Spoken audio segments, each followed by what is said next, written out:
Welcome to the Anchorman series, supported by ZEISS. I'm your host, Matt Young, the Anchorman, of course.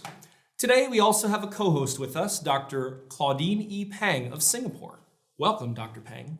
Thank you for having me. It's nice to be here.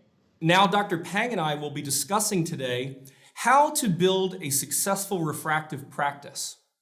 We're going to do this with 5 roundtable panelists. So just a brief introduction, the panelists today are Dr. Anton van Heerden of Australia, Dr. Andrea Russo of Italy, Dr. Claudine Pang of Singapore, who, aside from being co-host, is participating as a panelist, Dr. Magizh Anandan of the UK, and Dr. Vadhaman Kankariya of India. So, Dr. Andrea Russo, we'd like to start with you. Thanks for joining the program. Thank you for inviting me. Absolutely. Well, Dr. Russo, you went to business school at Northwestern. We're both alma mater, and I'd say it's an okay school. So you went there to become a better CEO physician. Why is that? Well, good question.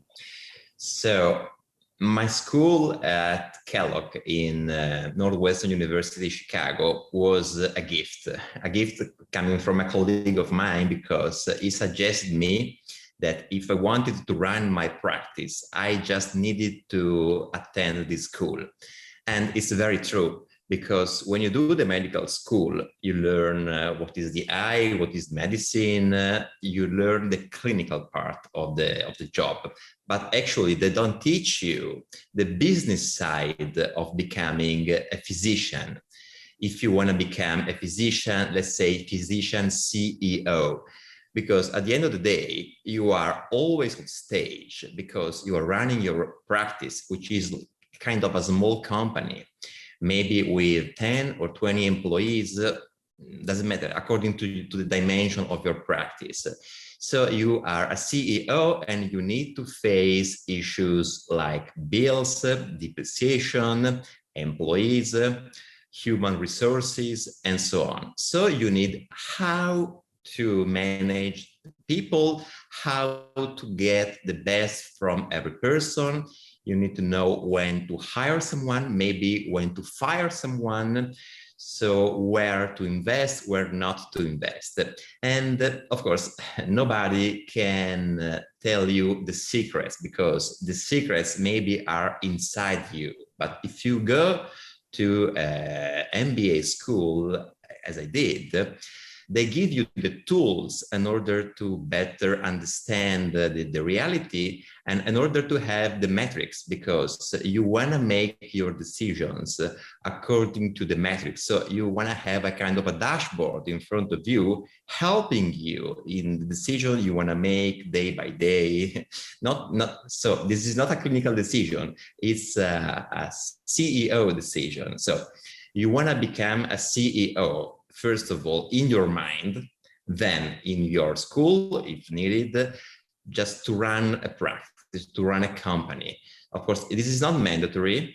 I started my practice before going to this school, but this really changed my mind.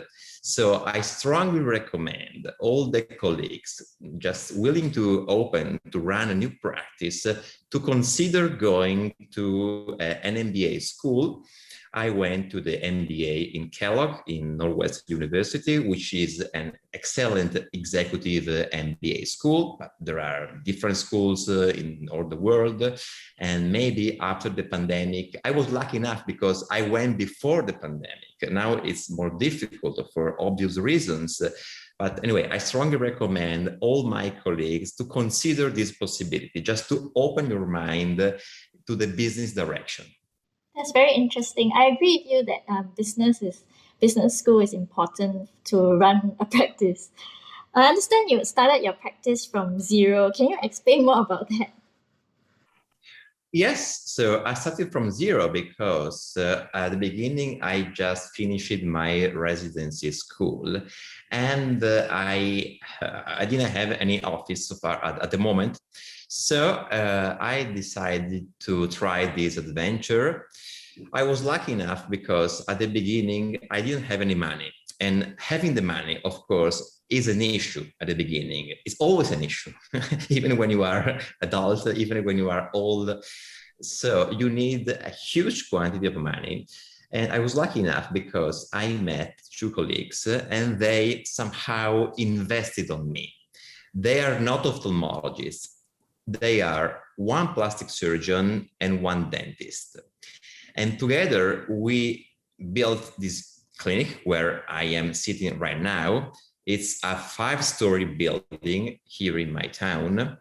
And of course, I didn't have the money at the beginning, but they invested in me because I was fun. I don't know why. They found probably good reasons to do so. And so now I'm very thankful to them. And so we started together. At the beginning, I just used to pay a small amount of money. And then I became a partner of the biggest society. Now we share the whole building and we became a society, 1/3 each. So now I'm paying out this debt with my colleagues, but I was lucky enough to meet them. And of course, at the beginning, you need to have a loan or you need someone investing on you, or maybe banks, venture capitalists, capital angel, whatever. You need the money. And if you are an entrepreneur, because you want to be an entrepreneur, you will find the money. You will find a way to have the money.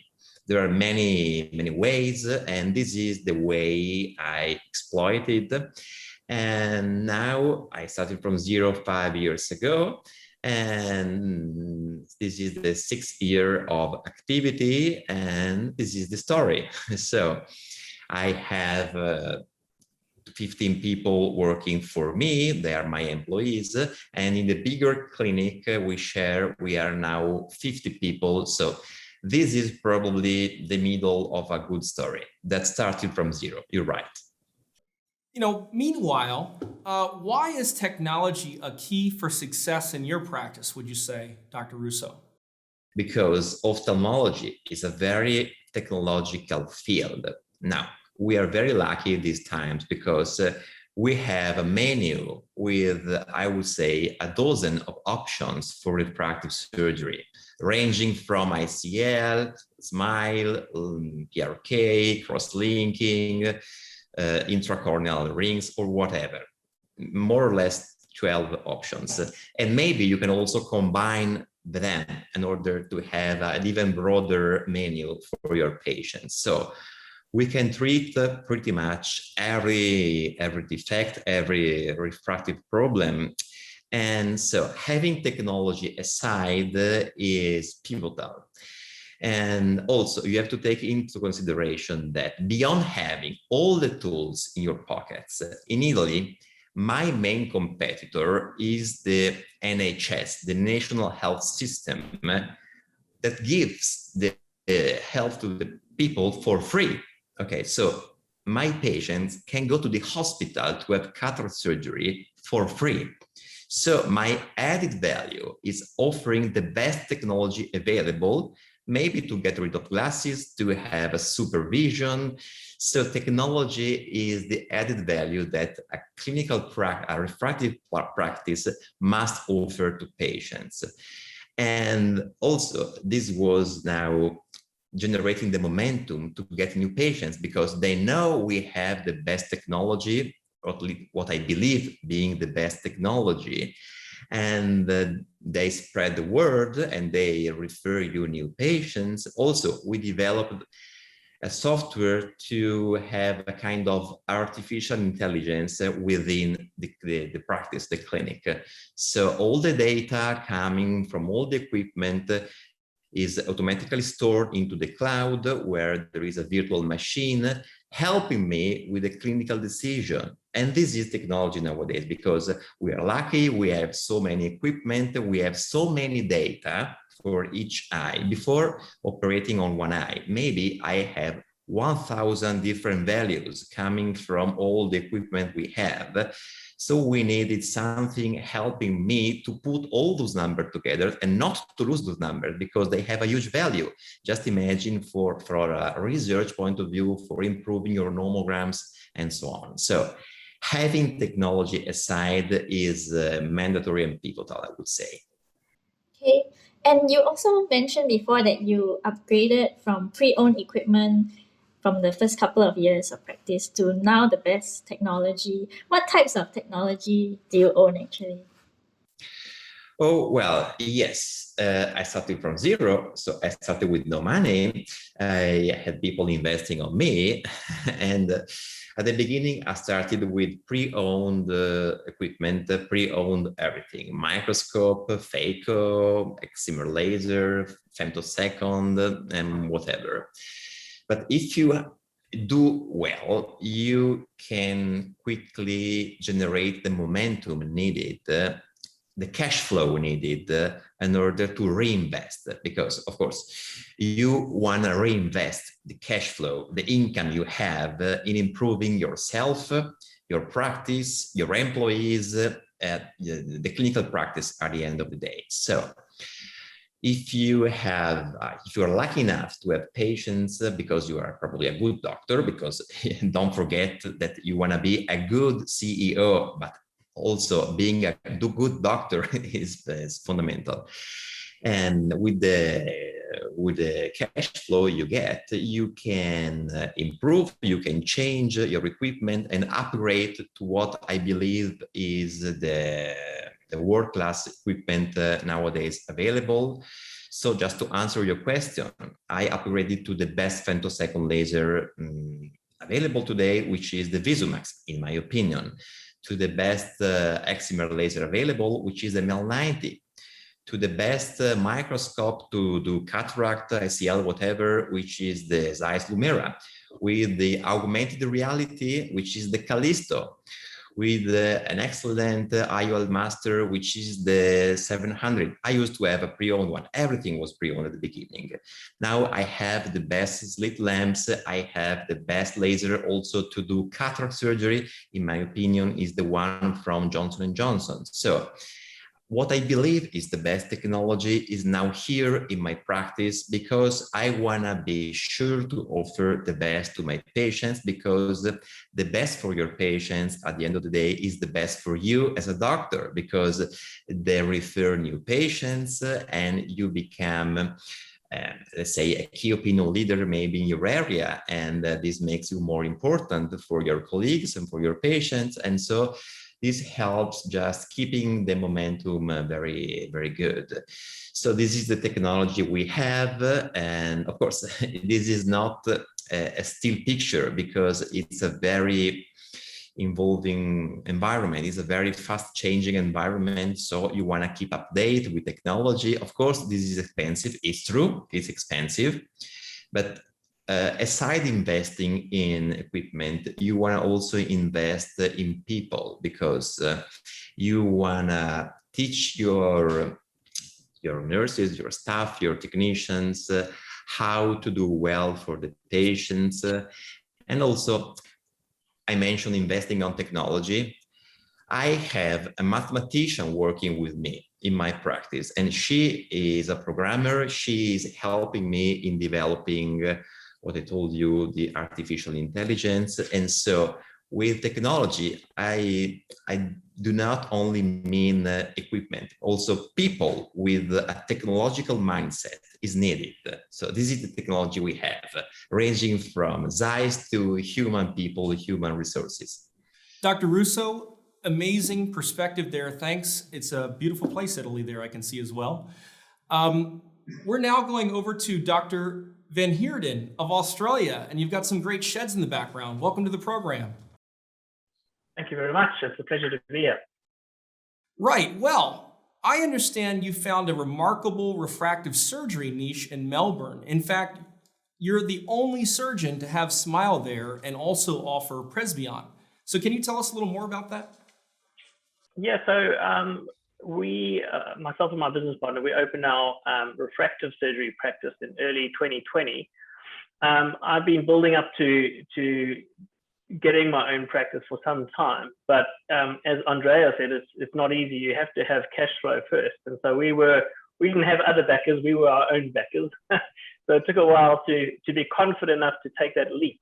And to me, it was a very obvious choice to invest in a ZEISS refractive suite with, we offer everything, including, SMILE, Presbeyond, LASIK, PRK, the whole works. And just to have that point of difference in offering both SMILE and Presbeyond has really given us a foot up, a very easy foot up and a very obvious foot up when compared to our competitors. Most of our competitors refractive surgery competitors in Melbourne have been around for ages, and they've dominated the market for ages. And as a result, no one really new has come into the market. So to me, it was a very, very obvious and easy choice to make in investing in SMILE and going down that route. So I hear that in Melbourne, there's a large Asian population, which might be particularly attracted to SMILE. Is that correct, and why? Yeah, so look, obviously pre-COVID era, Melbourne attracts a lot of international students. In fact, international students are our second biggest commodity after coal, believe it or not. So it's a huge proportion of those individuals come from China, from Korea and India. So we know that SMILE is immensely popular in China. So, the marketing's already been done. And yeah, as soon as we opened up, it was very obvious that was a market that we needed to target. In fact, there's a surgeon in Adelaide, which is a good 40-minute flight from Melbourne, that used to advertise SMILE for Melbourne patients. So patients would look in Melbourne, would fly to Adelaide to go have SMILE because they're so desperate to have SMILE rather than LASIK. So and that was clearly targeted towards the big Asian population in Melbourne. So yeah, a real opportunity. Well, cash is king in any new business startup. And so can you tell us about your experience finding money to pay for your new business? Well, yeah, as Andrea said, it is tough, and it's a large financial output that you have to put out. It's a big sort of risk. You think it's a big risk, but actually, it's not really a big risk at the end of the day, because it's a pretty guaranteed income because it's a good product. So refractive surgery is very popular. SMILE is even more popular. So it's a very easily marketable and sellable asset, and it's just that as long as you do a good job and you're a good doctor at it, then it's really easy to do. So the way we, myself and my business partner, have worked this is that we've got other eye ophthalmology clinics which are functioning and been busy for 10 years. So we do all our cataract surgery through those individual practices, and then the income derived from that was used to back up used as financial backing to start up the refractive surgery practice.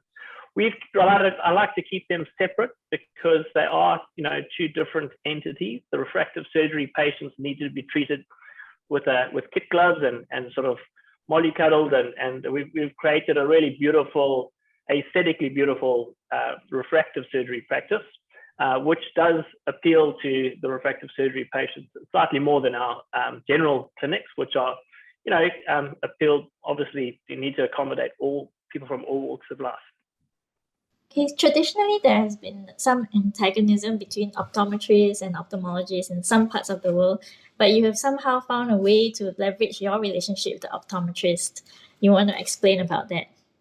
Yeah, so we've done a few things for that. Number one, we always try and get the optometrist involved. So if optometrists refer patients to us, then we do the surgery, we check the patients afterwards, but then we always try and get the patients to go back to the optometrist for a checkup and get the optometrist to feel like they're part of that journey. That's the first thing. We get quite a few patients from regional Victoria, so they come from quite far away. They're referred by the optometrist, so we engage with the optometrist in those sectors to do a bit of the post-operative care, which really helps, and they sort of at least feel part of the journey. And the third thing that we've done is we've run quite a few wet lab seminars. We've got optometrists in to do smile surgery on cadaver eyes or pig eyes. And and they really got involved and enjoyed that. And one last thing that we've done is we've had a number of optometrists come to us wanting to have Smile. And so we do that at a very discounted rate. And once you do Smile on an optometrist, you've got a referring for life. That's a guaranteed referral pathway. And, steady referral pathway. It's really, really good. So those are very simple steps that we've done. I certainly don't feel like there is an antagonism at all between us and optometrists. The first thing we always say to optometry is that, of all the patients out there in the world who need glasses, it's only a small, tiny percentage that actually go and have refractive surgery. So, I think there's no shortage of work for optometrists in Australia or probably around the world. So I don't think they have any problems with that at all. Well, we're just now at a freckle past a hair. Just 20 minutes past the top of the hour. And I think we're going to move on to Dr. Claudine E. Pang, our co-host here today. And I have the honor to ask you a few questions. So, Dr. Pang, you are an accomplished cataract, refractive, and vitreoretinal surgeon. Did being an expert in all of these fields help you build to be a better business, a better practice? Yes, definitely. I thought it did help to be a vitreoretinal surgeon in addition to refractive cataract, because it gives me the confidence to deal with most situations, be it a dislocated intraocular lens or cataracts with epiretinal membranes concurrently or cataracts with pathological floaters. It also allowed me to offer my patients refractive solutions despite their retinal conditions. For example, I do offer the EDOF lenses, the extended depth of visual intraocular lenses for patients with epiretinal membranes, macular holes, and that has worked very well for me. And I think it gives me an edge to be able to offer refractive solutions together with vitrectomy. Right. Well, I know that you have 7 rules in building a successful refractive practice. Can you kind of roll some of those off for us? Okay, yeah, I have these 7 so-called rules or tips that help me in building my practice. So the first one is talent.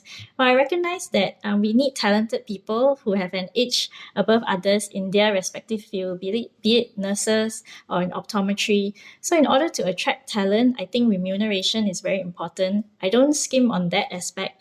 And in order to keep them happy, I consider their welfare in all situations. I feel that when the team is happy in terms of how much they're paid or in terms of personal development, it shows and it can translate into how they deal with the patients and the overall customer experience.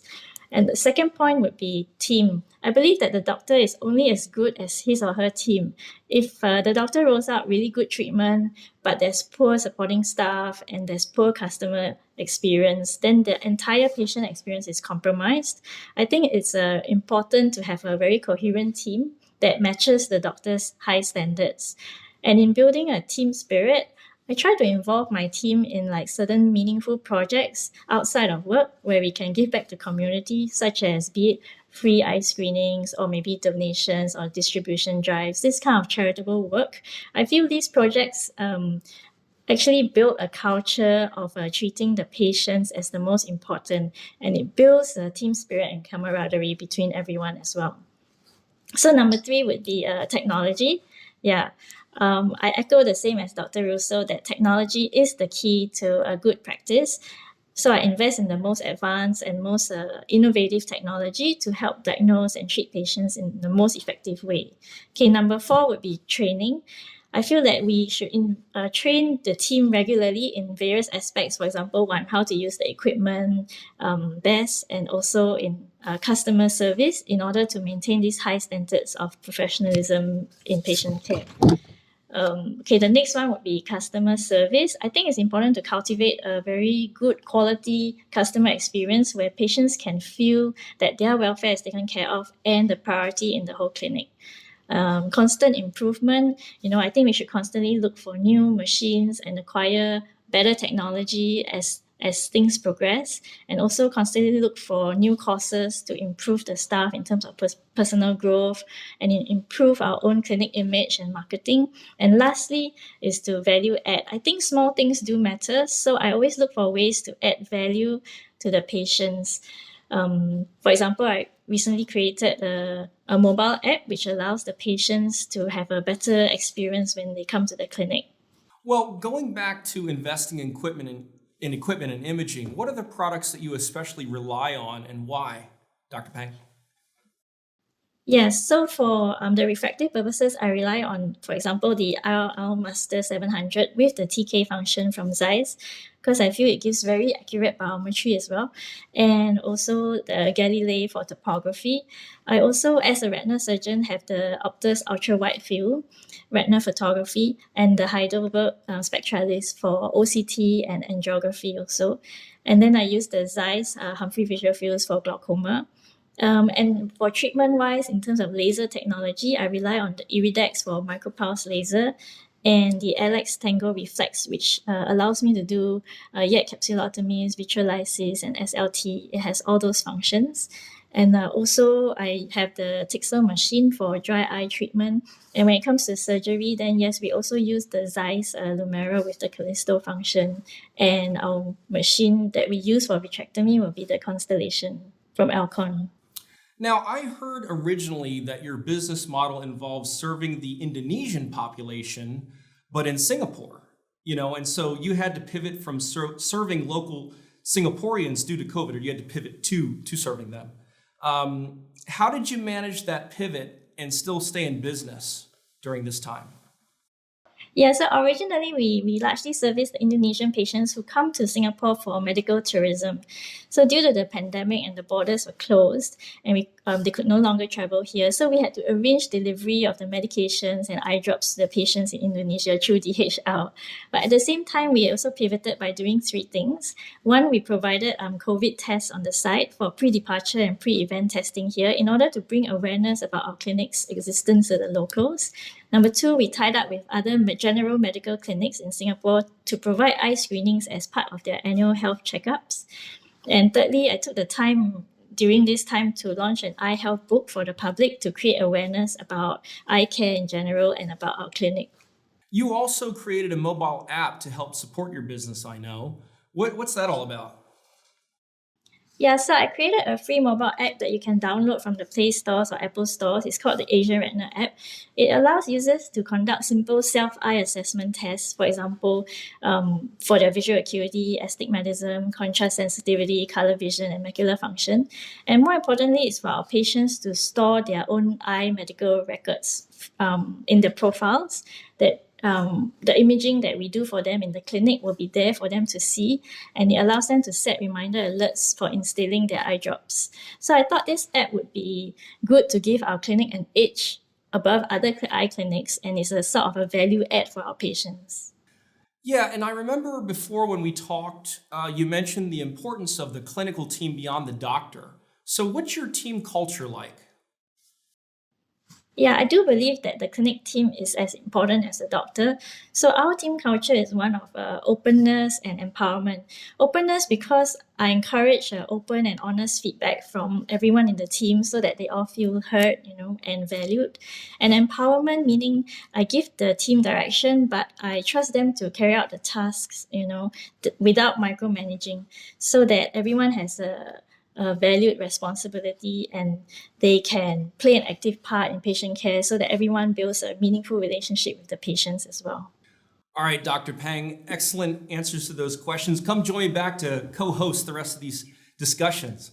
So we're over to Dr. Magizh Anandan of the UK, who is live, in fact, from the UK. We'd like to ask you some questions now. So Dr. Anandan, you are from India, sir. And you didn't set foot into the UK until the year 2000, but you managed to set up a private refractive practice in, let me just get this straight, in one of the most developing countries in the world. Yeah, that is the UK, one of the most developed. So how did you do it? Hi, everybody. Hi, this is Magizh Anandan. I'm from Birmingham. I'm a corneal/refractive surgeon, and greetings to everybody.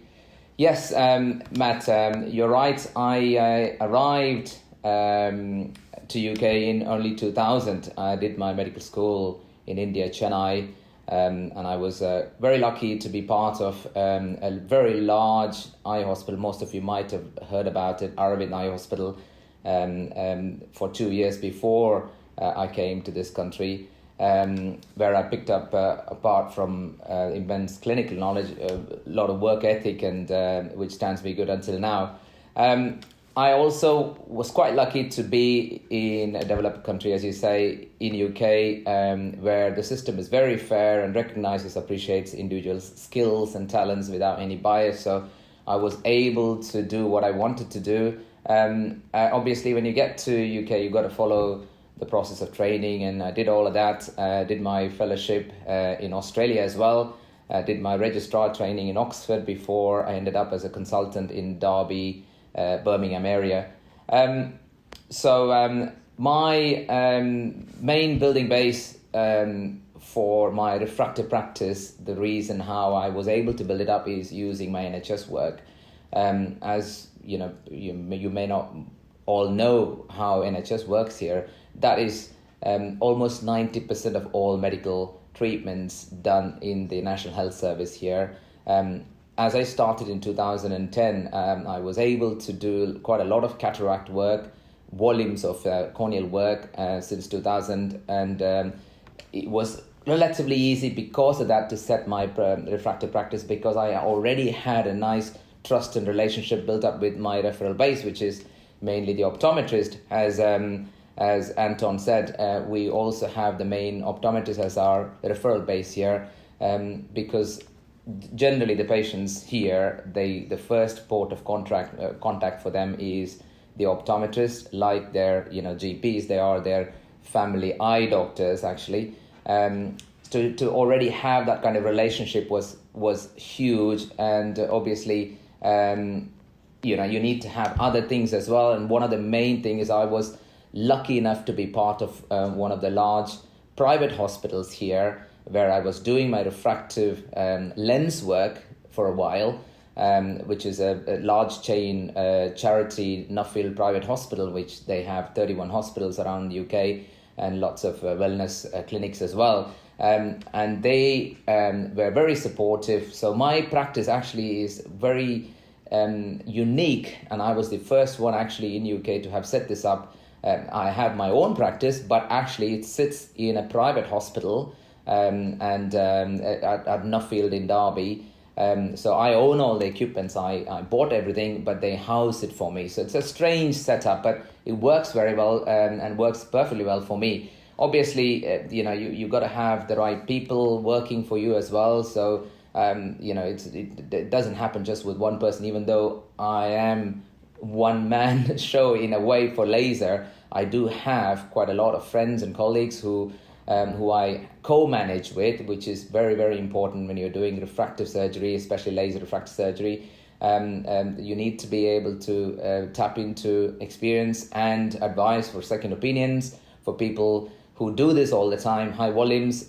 So I was quite lucky in being able to tap into experience of people who does quite a lot of smile procedures as well. So in a way, it's just I was lucky, right place and the right time to set this up. Okay, so I hear that you said that having a background in NHS was very important for setting up your practice, but then subsequently you set up your own practice in a private hospital. So yeah, maybe you can explain about the connection. Well, as I said, the ophthalmic practice in UK is very unique in that the first port of contact for patients is usually the optometrist. And they are just like GPs for any other medical conditions.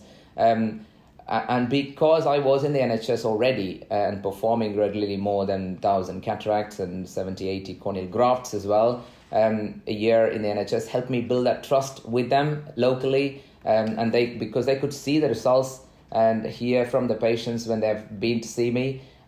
Majority of the patients obviously go to the optoms for advice, including for laser eye surgery or RLEs.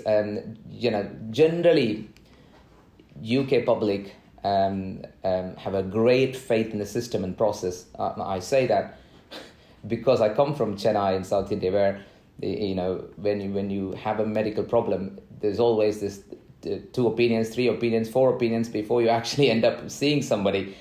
Here, the system is so fair. They have a really good faith in the system, so they just go and ask the optometrist, and they basically say, well, I may not be able to give you advice, but I know a guy who can give you fair advice, and that's how I sort of built it up. So that the NHS, without the NHS, I wouldn't have had that kind of a rapport, to build up this practice. Now, I heard that ZEISS has helped you stand out in a competitive marketplace through differentiation. Could you explain that a little bit? Well, yes, obviously, ZEISS has done, majority, people know most of the stuff. I think Anton and Andrea explained how important to have the technology at the forefront. And we know most of the ZEISS equipments, like, the microscopes, IOL Master 700s, and that I use, they're all made by ZEISS. So it was fairly straightforward and easy decision to go with ZEISS for most of the equipments. And obviously, the ZEISS, I would say, probably has the broadest of vision correction portfolios amongst all the other providers. That's one of the main thing. With laser, obviously, I'm constantly fighting. In UK, the main laser providers are the high street chains, big chains. They are our biggest competitors, we call it as, if you want to call it that way. But so you got to be different from them. And one of the ways I could do it when I wanted to get into the refractive world is to have the SMILE and the Presbyon, which is so much different from anybody else who could offer outside. So laser-wise, they definitely offered significantly more than any other providers could offer. That's one of the reasons why I went for ZEISS. And obviously in the lens market, they all already have a broad portfolio of lenses, the Tobii Torics and AT laser diffractive multifocals and Lara EDOF lenses. And one of the other important things that I incorporated when I actually set up my laser practice is to have the ZEISS forum. I think most of the guys who use ZEISS will know that. The EQ workplace, which is based on the forum as well, they're so seamless and reduces all the risks of transcription errors when you calculate the lenses and biometries. And so it had the full package. Not to mention the most important thing, the support, the fantastic support team they have. Until now, and I've had this laser machine for nearly 3 years now, until now, every single list has been individually supported by a ZEISS technician. They don't have to be there, but that's just the way they work. And that's one of the massive reasons why I went with ZEISS. Okay, and so you started up a private clinic in cataract, and then later on you started a private clinic in refractive surgery as well. So actually, were the two experiences sort of similar, or did they differ? I think in UK, I think it's a must. There are very, very few, I would say, people who just provide laser eye surgery. You need to be able to provide the whole repertoire to be able to attract patients. Obviously, because I set up the private cataract clinic long before the laser, I was doing the basics stuff, like meeting the optometrist at their practice, educational events for optometrists, and involving them with the community. Sorry. So having a good lens practice, it meant that I already had a good rapport with the local optoms. So it was very, very handy. And also the most important thing is the patient group that we are looking at, even with the lens practice, between the age group of probably 40 and 55 is where you actually make business sense, business ticking. This is where the money is. People are willing to have disposable income in that age group. That's also the age group where you need to be looking at lens surgery as an option as well as the laser. So it just sort of nicely mixes up with the age group. And, in a way, because I was providing the lens practice and service already, it was easy for me to delve into the laser. Well, Dr. Anandan, thanks for your perspectives there. So we're going from the UK back to the motherland in India to talk to Dr. Kankariya. Last but certainly not least. So Dr. Kankariya, thanks again. Welcome to the program. Thank you for the kind invite. Great. Well, how has adding ophthalmic surgical tools such as SMILE helped you to grow your practice? Yeah. Thanks, Matt. So basically, the unique thing that we have in my practice is probably one of the very few centers around the world where we started with SMILE on day zero. So when we had no patients in house, we had nobody, but we invested in SMILE because I was extremely convinced about both the scientific aspects in SMILE as well as the psychological aspects in terms of the patient's mindset. So what has happened over years is that we have seen in many countries that the LASIK has seen a steady decline. The number of LASIK procedures around the world have grown to become a plateau, or they have actually grown to drop. One of the reasons, of course, was there were many reports of having constant dry eye. Some websites such as LASIKcomplications.com and a variety of patients who have been doing a lot of, let us say, promotion against the LASIK procedure actually made LASIK into a downfall. SMILE definitely made a differentiator because as a patient, what we want, as a patient, they want a procedure which is very quick. They want a procedure which is extremely quick to recover. They definitely want a procedure which is going to be the safest that is available of the options today. And of course, with the current generation, especially if you look at India or even many people in Western world, they are on the computers and mobile phone all the time. They already have a pre-existing dry eye. So definitely SMILE became a differentiator because now first, scientifically, this was definitely the quickest procedure that you can do on a patient. The recovery was so fast that we could actually very confidently tell the patient that within a day or two, you can start your normal life. This was something including their overhead bath. I think this was something which was new to the patient, never seen in the LASIK era. They have also seen that having the flapless procedure was something which was a differentiator, because whenever we said the flapless nature of the LASIK, they really become comfortable with the procedure as such. People who were even on the fence thinking for getting refractive surgery for almost a decade readily became, they were readily jumped to undergo SMILE procedure. So we have definitely seen in our own experience that SMILE has added the number of patients to the center. Our growth has been, I think, one of the reasons for our steady growth and great growth has been SMILE. Second thing is also it brought a lot of reputation to our center, because being a micro invasive procedure, it differentiated our procedure, our center from any other center who have been running here for almost more than 30-40 years odd and who did not have the access to SMILE. So to conclude, I think both scientifically for a surgeon and psychologically for the patient, it has made a big impact, and that has made it as a differentiator for us. Okay. What do you think patients consider before choosing a center or clinic for their refractive procedure? Yeah, so I think again now we are in the 21st century. This is the era of internet. So definitely people are looking at multiple factors when they want to visit a center, and they would like to go to a center after they are convinced already that probably this is the center where they would actually choose to undergo the surgery itself, not only for evaluation.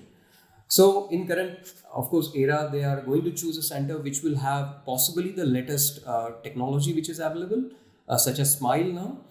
They also are looking at a center which gives a full array of all the options which are available in refractive surgery, such as you should be able to do LASIK, femto-LASIK, topography guided femto-LASIK, SMILE, ICL procedures, cross-linking procedures, combination treatments, bioptics procedures. So a patient is actually looking at a center which is actually doing end-to-end refractive solutions and not a center which is only doing LASIK procedure as such.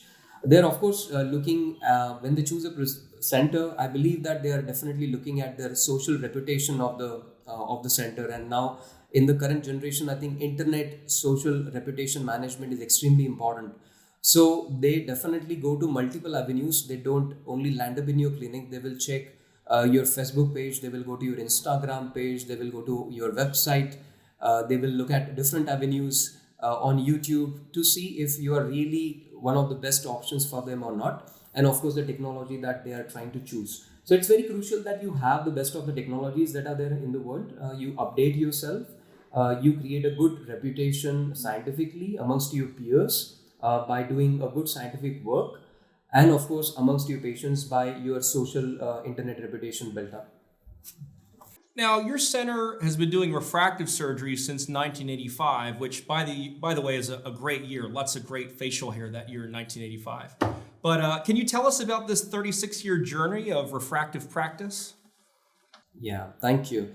So our hospitals, they have started to perform refractive procedures back from 1985. It was one of the first centers in India to offer refractive surgery, and of course back then there were no examined lasers. So my father, Dr. Prakash Kankariya, actually started to perform radial keratotomies in those days in 1985.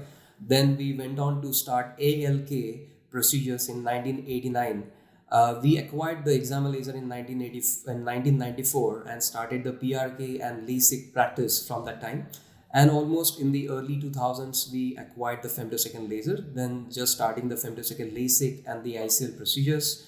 And in early 2012-13, we also acquired the SMILE procedure, so SMILE technology. So I think from the era of RK now, coming to the era of ICLs and SMILE, now this has been a great 36 years of journey for us. What we have seen overall is, I think the patients' mindsets have changed a lot in last 36 years. So from being the patient, now the patients have become consumers. So basically, they are looking at definite results. They are also looking at procedures which are extremely safe. And that is when I think overall, looking at all the procedures, it is very crucial that you are offering a patient the safest available procedure that is there in the world. So this 36 years of journey has taught us that. Yeah. Okay, what do you think are the untapped avenues for further growth in refractive practice? Right. So I think as we see, refractive surgery in many parts of the world have come to a plateau, especially if it is a LASIK-driven practice. I will say if we are looking at untapped avenues for refractive surgery, I will say currently there are two. First one are the patients who are actually what we call as patients who are sitting on the fence. These patients who are sitting on the fence have been thinking to undergo refractive surgery for extremely long time, but are somehow not convinced about the safety of the procedure on their eye. And these are the patients who keep postponing their refractive procedures or getting a refractive surgery done. So I think one thing which has changed in terms of SMILE for us is that these patients who have been thinking about LASIK for almost a decade now suddenly jump to our clinic and they say that, Doc, I have been thinking to undergo LASIK for 10 years now, but now I feel that I can safely undergo because there is a flapless option. I was always afraid of getting the flap cut done on my eye. I was always afraid of getting a big flap creation on the eye. So now because we have the flapless LASIK option, definitely, these are the people who are definitely untapped currently. Second, definitely is presbyopic population. As you already know, presbyopia is definitely the holy grail of refractive surgery actually. And there are millions and millions of patients around the world who are potential candidate to undergo refractive surgery after their 40s who get reading glasses. And with the newer generation technologies which are available, such as either presbyond till the age of maybe 50 or 55, or maybe after 55 to 60, you can choose a trifocal lens exchange. So I think this presbyopic treatments are definitely the next avenues, and it's very crucial as refractive surgeons that all refractive surgeons get a great hang of it. And I think compared to a SMILE or even a LASIK procedure, people who have had correction for their reading glasses with reading glasses are better as your patient ambassadors, because all their friends are in their age group and everybody is using reading glasses, and somehow suddenly this guy comes up and he is able to read his mobile phone without the glasses. So that becomes like a big factor in their whole circle. So we have seen that the patient-to-patient communication and the mouth-to-mouth publicity is much, much better if you have presbyopia treatment also available to you. Yeah. And final question here for Dr. Kankariya, what tips can you give regarding staff training to make them part of your practice growth story? And then after that, we'll open it up to questions for all panelists. Please go ahead, Dr. Kankariya. Thank you. I think this is extremely crucial because, as we know, all of us are well-trained refractive surgeons. So the patient definitely comes for the doctor, but the whole journey is very, very important for the confidence booster. Right from the receptionist or the telecaller who is going to take the phone call from the patient, it is very, very important till the surgeon that everybody is going to speak the same language. So they have to speak exactly the same language. So that requires a lot of training. It is crucial that probably once in a week or once in 2 weeks time, you always have meeting with your staff, make them understand about the technologies that you have, about the advantages that this technology has. Many times what happens also is that although you tell them that, okay, let us say that a smile is the best or it is minimal invasive and we don't have to worry about issues or complications much as compared to other procedures, they are still not convinced. They will get convinced only after they have actually experienced it with you. That means that I have taken each of my staff to the operative laser room with me. Everybody has seen a live smile surgery being done. They have seen how quickly it is done. They have seen how minimally invasive is the procedure. They also come to me. They have rotation with me to see the post-operative rounds, to see how quickly the vision is recovering in these patients, how comfortable they feel, how the dry eye in smile patients is lesser as compared to the other patients. So when they are convinced themselves, it is very easy for them to actually translate the same language to the patient. So whenever a patient asks them, I'm thinking about smile, what do you think about it? They say, you don't worry because it's the best right now. So I think this is very, very crucial that your staff is convinced. There is a tagline that we use for our hospital, which is known as Asian Eye Hospital. So the tagline is where every eye smiles. So of course, we want to make them understand that this is a place where we do minimal invasive procedures. That's why it's very comfortable for the patients. And also the name of Smile as a technology is also available with us.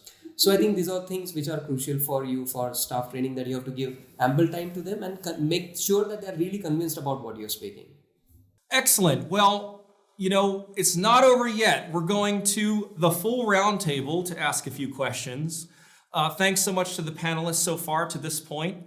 First question up, we have a question from the audience for Dr. Andrea Russo. It says here, Presbyon is a huge 40% of our business. This is the best and less invasive alternative to RLE. Patients love this and refer patients to us after having the procedure. I believe we need to stress the concept that Presbyon is faster, safer, less invasive, and overall better than RLE. This is a great marketing point. What are your comments, Dr. Russo? Well, at the beginning, when we started doing Presbyon 1.5 years ago, just in the middle of the pandemic, it was kind of a bet. And so at the beginning, of course, we moved those patients from the OR for RLE to the laser room to have Presbyon. And of course, this increased a lot the number of LASIK cases in our practice, but there was a drop in the number of, let's say, OR cases, lens cases. But after 1 year, we have such a great number of referrals coming from happy Presbyon patients, and they refer you new cataract patient, new Presbyon patient, new LASIK, new all kind of patients. So it's a great momentum to exploit, also because take into consideration that Presbyon is affecting people in the middle age, ranging between 40 and 60. This is the age where patients or clients in general have money to spend for themselves, for the health, for the eyes at the end of the day. So this is probably the public that we want to pursue, that we want to have in our practice. So first of all, we need to do segmentation, targeting, and positioning according to our tools that we have, ranging from cataract to smile and maybe Presbyon. So presbyon population, presbyopic population in general, is the way to go. Also for a marketing reason, because they refer you a lot of new patients. Excellent. Well, Dr. Pang, are you picking up any questions from our audience here? Yeah, okay, I see a second question. This question is to any of the doctors. An investment like lasers in refractive surgery is better suited for large practices, not individual ones. Then why has group formations not followed? I think the reason is because in a group practice, so a large group practice, you've got a big investment in one specific tool that's not going to benefit the group. So it's really hard to divide up the profits, if you like, from the laser business amongst the general group, whereas the actual purchase of the laser and maintenance of the laser is such an expensive investment. So as an individual practice, it's much easier to contain the costs and to contain and to spread the profits, if you like, from the practice amongst the investors. I think if it's a small group, it's far more focused on the goal, whereas if it's a big group, you've got lots of different people doing different things, and it's really hard to get a cohesive refractive surgery business, if you like, or cohesive refractive surgery model amongst all the players. So I'm only talking from my own experience, because that's how I've set it up. But I would imagine that in a big center, it would be tough. And I have been to some centers where there are multiple refractive surgeons coming and going and using the same laser. And what I experienced from that was that they all came and did little bits of surgery and left. And there wasn't one individual who was really focused on using that machine to the max, if that made sense. Now, the hot topic in terms of the next question is, what is the effect of the COVID pandemic on your respective refractive surgery practices? And maybe we could just, try to sum that up real quickly from a few different panelists. I'll chip in again. Sorry. Go ahead. It's been good and bad. So it's been good because people have got disposable income. So people aren't spending their money on expensive holidays and dining out. So there's a lot of disposable income which people have, and they've got time because they're not going on holiday and doing all these things. So that combination is really good. So I've got a lot of patients coming in because they've really simply got nothing better to do. The bad side, obviously, is if there's lockdowns and the disruption to business, which is very annoying. And we're experiencing that at the moment, which is very frustrating. But overall, I think it hasn't been a catastrophe. And I mean, you can tell that from global refractive surgery markets, which have actually really benefited during this time. Anyone else like to comment? Anton. Sorry, I agree. We've in UK seen a huge increase during this time as well, for the obvious reasons Anton explained. They probably haven't been to the holidays and they've got disposable income in their hand, and also there is some element of sitting in front of like this webinars where you sort of more conscious about what your eyesight is and glasses needs are, and the masks that doesn't go very well with the glasses either. There's been a few reasons for unknown reasons, actually, to be honest. There's definitely been bigger pickup of laser eye surgery business after COVID in UK. I think, Dr. Russo, you also said you have a big rebound effect after the COVID. Yes, that's true. The reasons are obvious. My colleagues probably share the same experience, which is, of course, a good experience. And on top of that, we live in northern Italy, which is pretty much cold in the winter time. So patients have moisture in the glasses, they get fogged, and this is one reason more to get rid of glasses. So for all these reasons, the pandemic had a good rebound effect on refractive surgery. But this is a worldwide shared news, good news for us. Dr. Pang, did you see that question about social media by chance? Yeah, there's this question to all the doctors. What is your favorite social media platform to attract your patients and why? Well, I can share first. For me in Singapore, I find that the Google reviews is one of the probably most frequently viewed, and patients who come to my clinic normally say it was because they saw a good review on Google.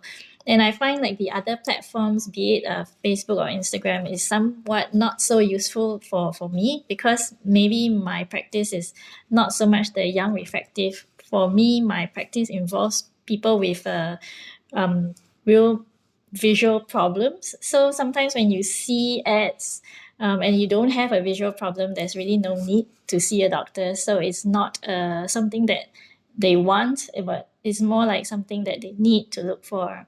Yeah. Amazing. Any other comments out there on social media? We're doing LinkedIn Live right now for the first time as a major event in ophthalmology, so this is definitely a first. Any comments on LinkedIn or other platforms, anyone? Well, I believe that once again, you need to segment, target, and position your marketing according to the segment of patients you want to get.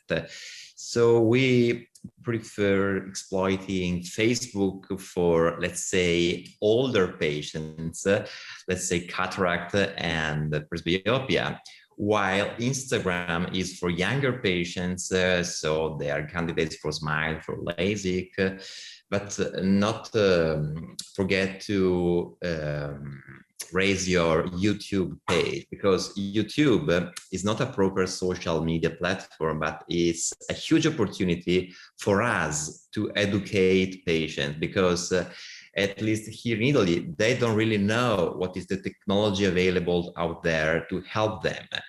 I would say the ICL, the Presbyon, the SMILE.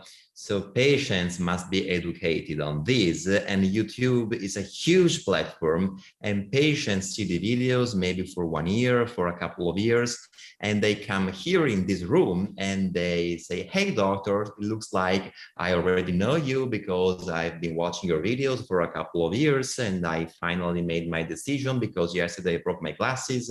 And this is a very recurrent sentence. So please try to educate patients, maybe also educate the colleagues with the technology we have now available. That's excellent. Well, panelists, you have heard each other speak now extensively. Do you have any questions for each other to learn from each other, or just to expand the knowledge here?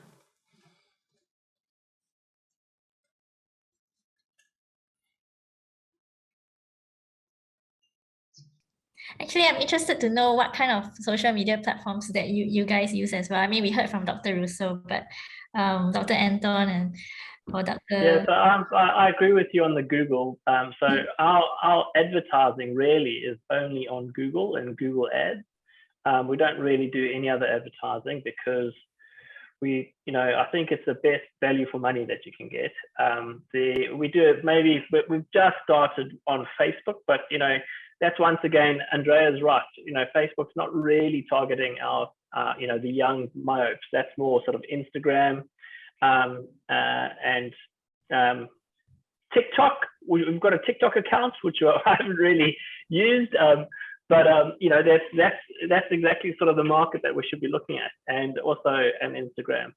And once again, going back to our our Asian cohort here in Melbourne. So there's WeChat and all those Chinese platforms that we haven't really come to grips with, and it's we really try to get a sort of targeted marketing campaign on those forums, which is tricky, because you don't want to get those wrong. The message has to be correct, and it's we're still exploring that option.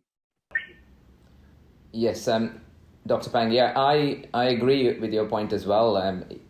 Google, I mean, I have used almost all of the platforms before. Now I finally decided the one that actually makes a massive difference is the Google. We started seeing in England that anybody who was actually seriously interested to make a decision, like I need to go and see somebody tomorrow, they're going to just type in laser eye surgery in wherever they are. That's the most common thing that they're going to do. They're not going to go back on the Facebook and look for the ones they saw a month ago or Instagram. it's always Google. I mean, if you're going to spend money, I would definitely recommend spending money first on the Google before anything else. I think I will also agree with all the other panelists that Google is probably the most searched engine when it comes to making a decision of where to do the surgery. But I think I will definitely, as already said by Dr. Andrea, I will not discount YouTube, because I think where to do the surgery, they mostly decide on Google, but which surgery to undergo, most probably they're going to choose after they have listened to a lot of talks on YouTube. So on YouTube, they have the avenue to actually gain knowledge about the technology. Once they have gained knowledge about the technology, then they will choose which center to go to. So I think both these aspects are important. So Google and YouTube will be my best choices. Yeah. Excellent. Well, beyond social media, any other questions from panelist to panelist? We want to know.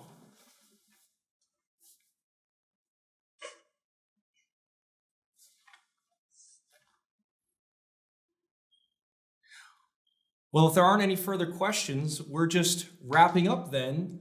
I'd like to thank each and every panelist for their time, their energy to this great discussion. And thanks for joining the Anchorman series of roundtable discussions. Please do join us later this year for the third part of the Anchorman series. Panelists, thanks again for joining. All the best. Thanks very much for having us.